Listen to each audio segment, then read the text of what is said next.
I know so many women from Saudi Arabia, Turkey, a lot of places where the idea that they have their personal investments, which is not shared by the family member, doesn't exist.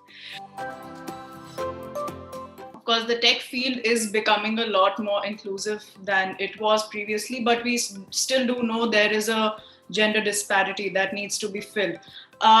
When you stepped foot into the tech field and you began working with crypto, did you have any detractors behind you, or any reminders that you were constantly getting about your gender relative to your field of work?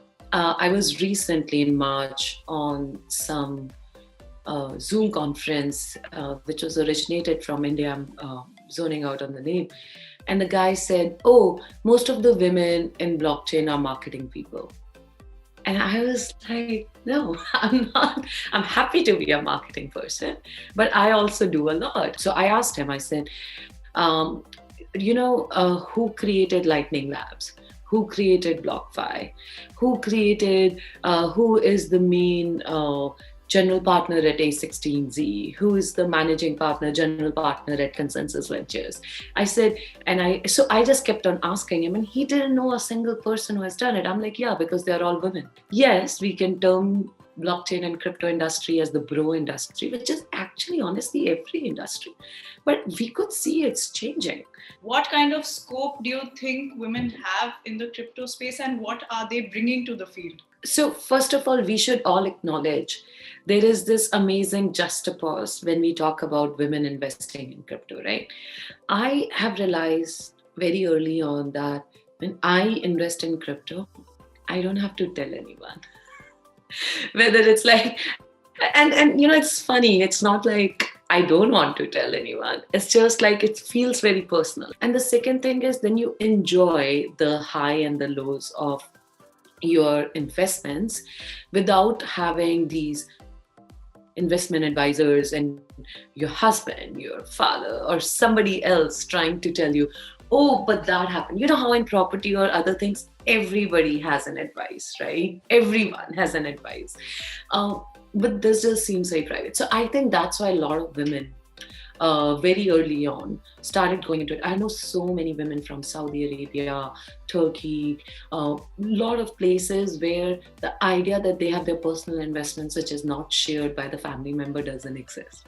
So this also gives them a very, very private experience. What kind of blind spots did you chance upon that you think still need to be filled in the crypto space? I think one particular piece which I feel like can completely change this world is the identity solution on it.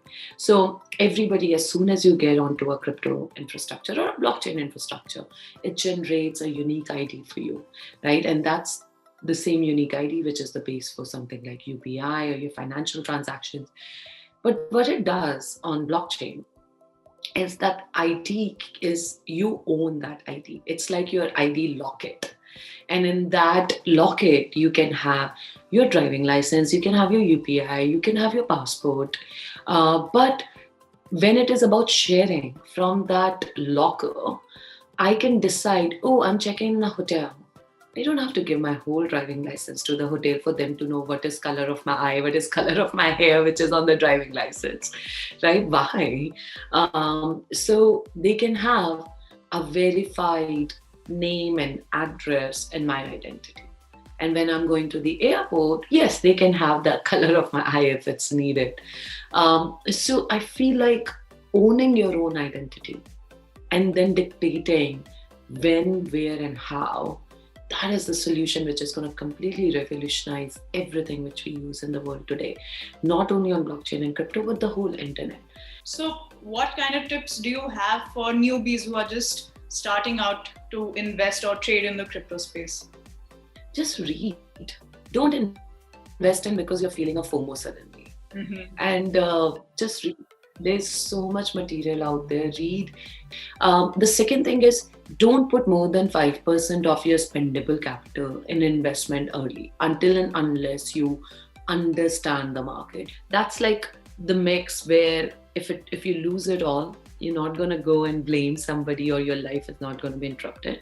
The other thing which I always tell people when they're very early is, if you get lucky in your first and second investment that the prices have gone up, take your principal out, put it back in your bank account, and then keep on playing with the returns you have made till you are super confident based on your read and not based on what crypto Twitter is saying or what Telegram groups are saying, because it should be your decision.